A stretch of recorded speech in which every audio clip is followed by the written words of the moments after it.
Want to know what I'm training for? Since the P. Diddy news dropped, the boy got a little jealous. How come he gets to have all that shit, all that fun with 1,000 bottles of baby oil? So I went out and bought some of my own. We starting a P. Diddy's ranch, big homies. That's what I'm training for. Free Diddy.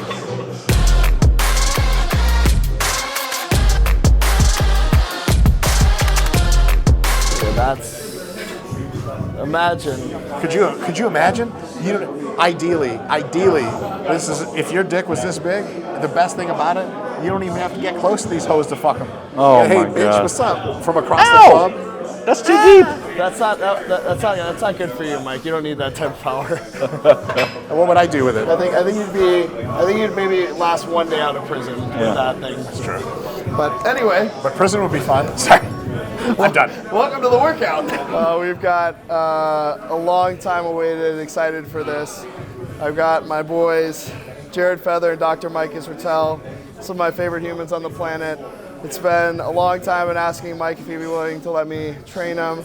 Jared hopped in because he had FOMO. So Why not? Why not, right? So we're gonna do some shoulders and biceps today. Gonna run them through some movement patterns. Obviously, always the biggest focus with any of this stuff, but mostly, especially with delts, smaller muscle group. It's really focusing on really great time under tension, range of motion, things that isolate that medial delt. So, you guys excited for this workout? Absolutely. I love it, man. I'm going to learn some fucking shit. I'm going to try moderately hard as I'm expected to at all times. I never train hard. It makes me allergic. Oh, my joints. Oh. You get all swole up. You know me, what dog? I'm saying? Can't get too hypertrophic today. So we're gonna start with a lying lateral raise, one of my favorite movement patterns. So what we're gonna do is set up these cables in a narrow position and high enough above the bench that when you come and raise, we're not gonna run into either our big cock or our big belly, one or the other. Neither. One. I've been last, but you have the first. I've got one of those and not the other. You guys can take a guess. We're gonna arch the back here, retract scaps. What I wanna do is, instead of exploding up, what I wanna do is get a conscious drive through that medial delt. And the other cue I want us to do is, I don't wanna have completely straight arms. I wanna have a slight elbow bend, and I wanna maintain that elbow bend throughout the course of the movement. So I'm not bending more or less at any point. I wanna just lock in. Here you see that the delts immediately turn on as I drop here. We're gonna raise, trying to keep the shoulders down and back, try not to shrug with the traps. And then we're gonna slowly release, maintain that elbow angle. Hands facing each other, one crosses slightly over the other to get the maximum stretch possible. Controlled drive up to about, I'd say parallel if you feel comfortable going just slightly above parallel, that's totally fine as well. Slow eccentric load through the stretch position, pause in the stretch, conscious drive. So again, biggest things I want to not see is this, because basically you lose a lot of that concentric control and stimulus by using that little bit of momentum.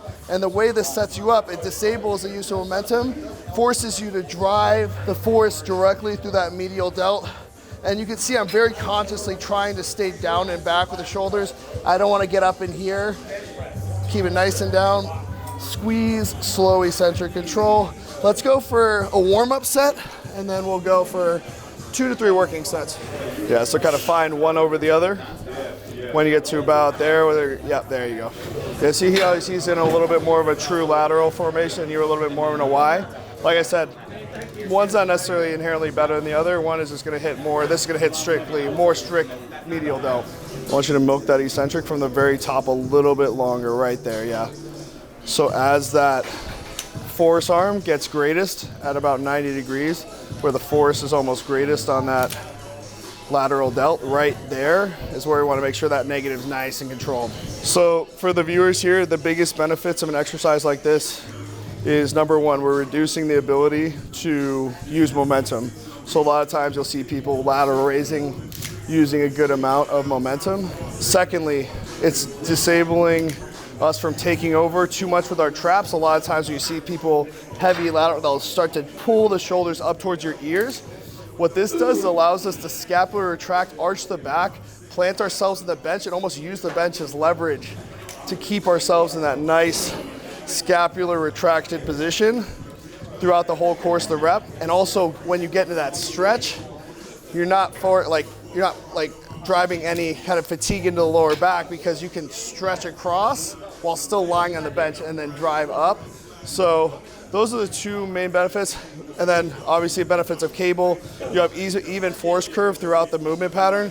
Whereas with dumbbells, obviously, as you know, as we get down to the bottom, force driving straight through the floor, you have almost no tension on that lateral delt. So when we use the cables, as you come across, we still have tension. And then in that peak position, we have a tremendous amount of tension as it gets closer or farther away from the axis of rotation. So really pull the shoulders back a little more. That's fucking the best one you've done so far. Little slower eccentric load, especially from the very top. So squeeze, and now from there, that's really fucking good. And one thing you can kind of play with, like I said, is going up in the Y and then dropping back and almost doing the negative more in the lateral, if that makes sense. Yeah, just like that. That's fucking really good. Let's push this one close to 0 to 2 RIR. You can like see your delts stretch almost therapeutically in that when you cross them over. You're like, it doesn't feel therapeutic. It feels like ass. I really like that almost like tucking it across and getting it I really felt the delts, man. Yeah, then kind of a combination of like side and rear. It was really good. Yeah. Stretch across, cross. Give me a little more stretch across. Almost like roll the shoulders forward and stretch it. Yeah, feel that fucking crazy stretch. Then drive them back. That's nice. Good. Yep. Nice. Give me 2 partials. Halfway up. Controlled. Now 1 to about 1/3 of the way. Hold it. Right there, hold it. There it is, down. There you go. Sensational. I just want to know what I'm training for. Since the P. Diddy news dropped, the boy got a little jealous. How come he gets to have all that shit, all that fun with 1,000 bottles of baby oil? So I went out and bought some of my own. We starting a P. Diddy's ranch, big homies. That's what I'm training for. Free Diddy. Yeah, I definitely recommend if you guys are doing this exercise and it feels a little more comfortable for you to be in this kind of like Y position, by all means. The more you pull back, it's going to be a lot more pressure on the shoulder joint. It's going to be a lot more on that lateral delt, but it's also just good if you have any type of impingement or pre-existing rotator cuff issues or old sports injuries. It's going to feel a lot better to be in this Y format just because you're not pushing down and back and really forcing all the tension into that lateral head of the delt. Yeah, this is where the second's a little fucked. Here we go. Yes, really good negative there. Nice drive, nice negative. There it is. 1 to 2 partials. Come on. Yeah. 1 more. Sensational. What was the last working weight? 30 keys. What was it? 30. I'd say let's keep that 30, and then I want you to get. I might get like 10. Yeah. On the first. And then the next one you're gonna get like fucking 6, and then you'll probably get like fucking 5 or 4. I'm gonna go 30, 20, because I'll switch it for you. Okay. Nice stretch, Jared. Push. Good.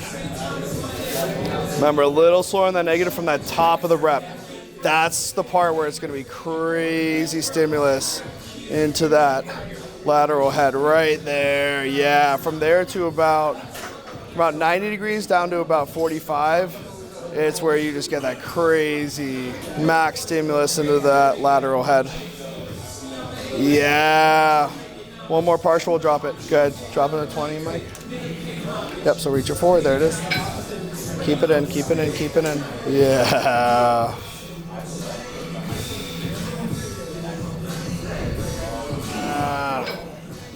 One more partial. Good, 10. Lie back, super arch. More than you were doing even. Come down to where the cables touch here, right here, and then up to the top. And then just where they go. Right there, up. Good. Keep it nice and far back, yeah. All lateral head, that's it. Come on, burn that shit. There it is. Keep it in it. Don't stop. You got more. Don't stop. You got more. Come on. Let's go. 1 more. Hold that shit at the top. Hold it. 3, 2, 1, you're out. The main takeaway you can see from something like this is you wouldn't think, like 30, 20, 10 is gonna be like that hard, but it's so acute and it's so controlled. You have to be aggressive and you have to train really fucking hard. But that's why I said, like, just because you're not lifting like lateral raising 50, 60 pounds, doesn't mean we're not training as hard as the guy that's doing that. We're just taking that same intensity and pushing it towards a very controlled modality where you're really driving the most amount of stimulus with the least amount of injury risk in the target muscle group, and that's really what it's all about. Dude, hell yeah. That second one was brutal. Third one I love. It's just like a constant fucking burn. You just kind of lean into the pain. It's nice. The second one though, it's like, I got more after this. Okay, about 7 more seconds, same thing. You'll see these 2 little pieces here. We want to go to where those come together and then back up the top right there. Just keeping it right into that medial dog. Yep, stay in it. Yeah. Yup. Good shit, Mike. Really, really nice, dude. Holy shit, man. My man. Fuck, dude. Yeah. A lot of reps. Yeah, dude, that was crazy. Holy shit. The pop is real. You got a little crazy in you too, I guess. Yeah, you guys both look insane already. Thank you. That That's was really good. Good job, guys. Usually. Really feel it in the side and even little rear delts a little bit. My reels are fucking pumped as shit. Are you kidding me? Yeah. I think it's like obviously the things that people lack the most, medial and rear delts. Front delt, we do a lot. Yes, I've often been told they're my smallest muscle group. Rear delt? I'm joking. I was about to say, I was like, who said that? Because they're giving you probably the worst feedback that you could probably have gotten in bodybuilding. All right, so this is pretty, kind of emulates your lying curl in the sense of the emphasis is on the stretch. So we want to pull those shoulders back, keeping the elbows back, focus as much as possible on pulling back, feeling that nice stretch. And then when I want to curl, obviously the biggest mistake, and I wouldn't say it's a mistake inherently, but we're gonna pull a little tension off the biceps, is the pulling of the elbows forward. It's seemingly a good idea because you're gonna seem to be like, oh, I'm getting more peak contraction by doing this. All you're doing is turning into a pushing movement and pushing the emphasis in the front delts. So what I wanna see is scapular retract, come back, big stretch, keeping the elbows back, curling to where you start to feel those basically handles, the cables hit the back of your forearms, and you don't want to ever feel like, oh, they're digging in because you've gone up too high then. Open, stretch, pull with the bicep to here, squeeze for about 1/4 of a second, back in that negative, pausing more in the stretch, up to here, squeezing. But really biggest cues, keeping the elbows tucked back, scapular tract, chest open, really opening up those biceps to maximum tension, especially in the stretch. Big stretch, up and squeeze. I like this one just as much as the dumbbell variant. It's a little more setup, obviously, but the benefits then are you get the benefit of the stretch medial hypertrophy here, but also contractile stimulus because the cables have that nice even force curve throughout basically the whole movement pattern. Instead of dumbbells are gonna, especially if you're standing or upright, maximum here as that weight gets farthest from axis of rotation and basically is weightless for your biceps here. Whereas a cable, it's actually pulling behind you, so you get an immense amount of stimulus in the stretch position. I'm digging this shit. Nothing like doing fucking cable curls, AKA war. Really, really good here. Yeah. That's it. Not bad. Feels good. Feels really good. Yeah, I mean, that's like one of my favorite parts that I like, just like immense stretch. Let's go, Jared.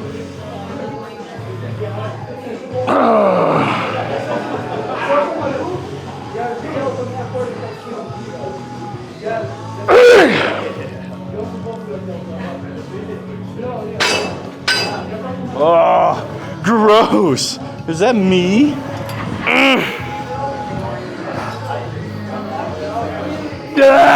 Good shit, Mike.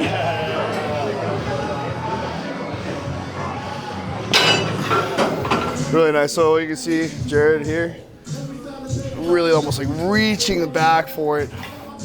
And what that's gonna do is just obviously just give you an immense amount of tension in that stretch position, but still very safe in the sense you're not pushing against, let's say, a preacher curl where you could potentially, like, you're almost locking yourself in. You still have the ability to have some freedom of movement. So a serious injury is very, knock on wood, unlikely. So to get to this last one, mechanical drops, like you're scooted down the seat, like you were doing them. Here we get the failure. Pop here, up on the bench. Now you've got more leverage. We're gonna use a little bit of body English, back, forward here. And you'll just realize, just as you come up into that kind of more upright position, like from a leverage perspective, you're fucked here. Like it's just, you're putting your biceps on an island. Now when you come up here, and the big thing, scoot up like 3 inches. So don't be here, scoot up. So that way you can be almost pushed back into that incline and then up here. Jared, from now on, Y'all. can you call me Big Coach? Big Coach? Big Coach. That's my favorite part of this song. Sorry. Go ahead.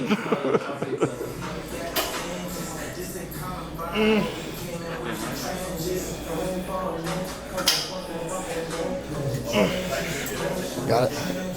Yeah, that's beautiful right there. Come on.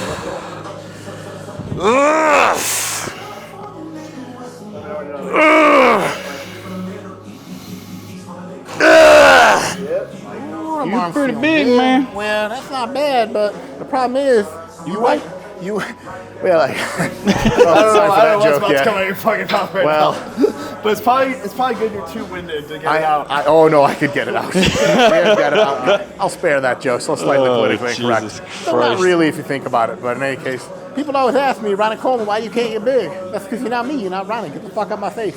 That's it. Seminar over. That's $500. What qualities do you possess, Ronnie Coleman, that I don't? Well, if you see the tone of your skin, it's too light skinned. So sorry. Here's a list of great white bodybuilders. That's it. Nobody. I haven't trained anybody like this in a long time. So the only time I ever train people is like when I'm actually working out with them. So getting major FOMO right now. Here we go, Jerry.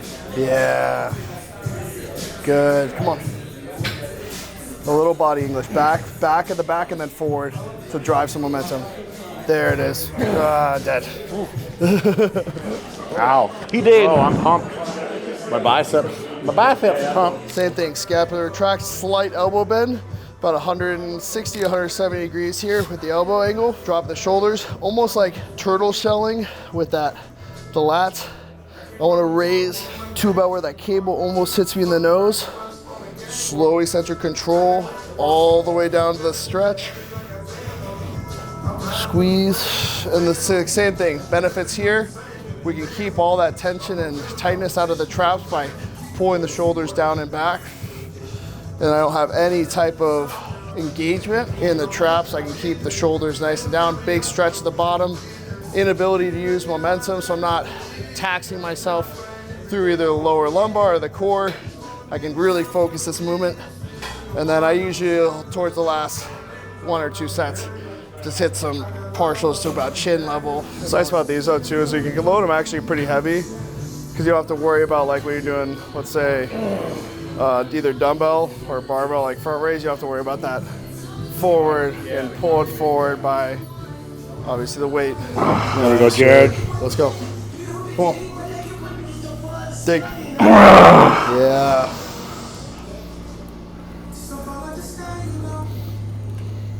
Yep. Yeah. Hell yeah.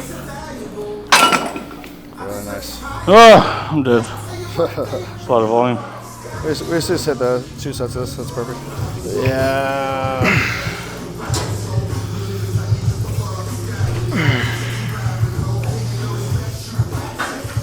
Good shit. Come on.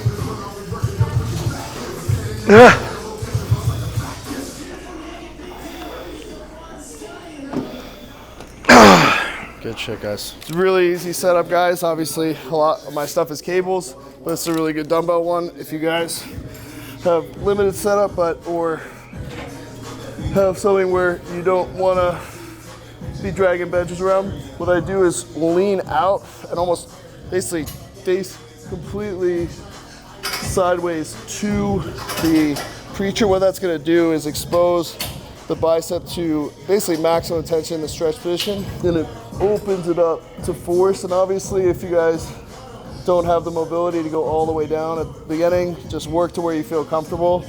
But the way you open up here just allows for just a way better stretch. And even you can even reach over it like this. And this is what I do to get even more stretch. And then I only go up to where I'm holding on to contraction. And then I drop it right back in for that next rep. But I think the biggest, takeaway too from watching this training session should be everybody's body's ergonomics are a little bit different. They have different pre-existing tightness or injuries, or just the way your levers are, like longer legs, longer arms. So there's different positions that feel comfortable for different people. Like Mike will probably feel the best here and probably get just as much benefit. Whereas if he dropped all the way back and did what I was doing, he'd probably feel a crap ton of pain, maybe in that elbow, like he was feeling earlier, or even in the shoulder cap. So I think it's also refining movements to feel good for you and still focusing on trying to get as much range of motion and stimulus in that target muscle group. Very good. Don't ever touch me, bro. Don't fucking touch me. Don't touch me. Don't fucking touch me. Yeah. I'm fucking lifting here, bro. You have flashbacks of Vietnam. I'm sure that was going in a questionable direction. When Jared goes to Vietnam, it always goes to a questionable direction. Though those are questions with very distinct answers. Yeah, I see it coming every time. Usually one-word answers like yes. Well, thank you guys for doing this, man. I know you guys are very locked into your training, so it was an honor to be able to put you guys through some stuff. I think the intensity was fucking amazing today. Watching you guys train was a lot of Jared fun. tried real hard. I think you were cranking it. You were cranking it. So I think that's the biggest key and the biggest knock on the science-based lifting is that we don't train hard, but the whole premise of science-based lifting is training as close to failure as possible within the confines of having good form and not killing yourself. So I think, what do you guys think of the workout? I'll stop yapping. Great, man. I like it. I don't usually alternate between the two muscle groups that I'm doing, but it was a nice kind of change of pace. I enjoyed it. Doing that last bicep exercise, I still felt it a ton. So yeah, it was really good. Both the bicep movements felt awesome. The first delt movement I usually don't do because I don't do that over-under shit. It just bothers my autism. Yeah. But it was really great. Burned the shit out of my delts. And then that front raise variant was just super money for me. It's just so smooth on the cable and everything. Cool, guys. Well, thank you so much. If you guys don't follow these two on the RP Strength channel, they're doing some amazing things for the fitness community. I've learned so much from them. I take a lot of the principles and apply it to my own training and methodology. So thank you guys so much for doing this. And go subscribe to their channel, subscribe to my channel, and I will see you guys on the next video.